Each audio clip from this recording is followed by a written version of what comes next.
Hello နင်းနူရဲ့မိဖို့ကန်းနဲ့ပြန်လေကျူဆိုလိုက်ပါလေကျမတို့အိမ်မှာဒီနေ့ရှစ်ကိုကြတယ်ဟင်းနေရတော့စုံနေအောင်ချက်တာပေါ့နော်ဒါတွေမုံလေးကိုကြတော့မင်းညပေါ့နော်ကိုလှုပ်ထားတဲ့မုံလေးတစ်မျိုးလဲပချင်းလို့အဲ့ဒါနဲ့ဒီအန်ကူးဆိုတဲ့မုံလေးကိုလှုပ်တယ်ပေါ့မုံသားကိုကြတော့တောင်ညမုံစင်စားဆန်မုံတစ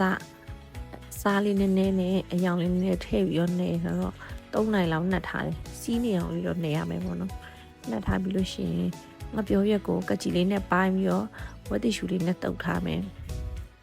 ပေါင်းမဲ့ရေကိုလည်းတည်ထားမယ်ပေါ့နော်ငါပြီးလို့ရှိရင်အစာပလာတော့ကကြတော့ညီပဲကိုဘလန်ဒါနဲ့ချိန်မယ်နန်းရယ်တကြားရယ်ထည့်ပြီးတော့နေမယ်ပေါ့အဲ့ဒီမှာကျမပီးနေဘတ်တာလေးအိမ်မှာများနေတယ်ပီးနေဘတ်တာလေးနှစ်စုံလောက်ထည့်လိုက်တဲ့အချိန်မှာမုံနာကစီစီလေးနဲ့ပို့ပြီးတော့မှအဆင်ပြေသွားတယ်အဲ့ဒါပြီးမုံ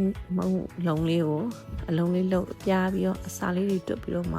လို့ပုံလေးတွင်းနေတယ်ပေါ့ပုံတွင်းနဲ့မိုးလေးကတော့ရှိပါတယ်ကျမတို့အိမ်ပြောင်းတာနဲ့ဘယ်ရောက်နေမှမသိဘူးမရှာလည်းမရှာနိုင်နဲ့ကိုကတီးနိုးအကျံပေါ်ထားလို့တာလေညားတကောင်မှထားပေါင်းတာကိစ္စဆိုတော့ပြီးတော့အိမ်မှာဆရာလေးတွေကိုပင့်ပြီးတော့အနေကင်းလေးပါလေးရွတ်ပါတယ်ဒီဗီဒီယိုကြည့်တဲ့လူတွေမှာနစ်ကူဘလို့တွေရှစ်ခုကြော့ကြတယ်ပါဟင်းတွေရှစ်ခုတလဲဆိုတာလေးမှန်တော့ပြီးကြအောင်နော်ဘိုင်ဘိုင်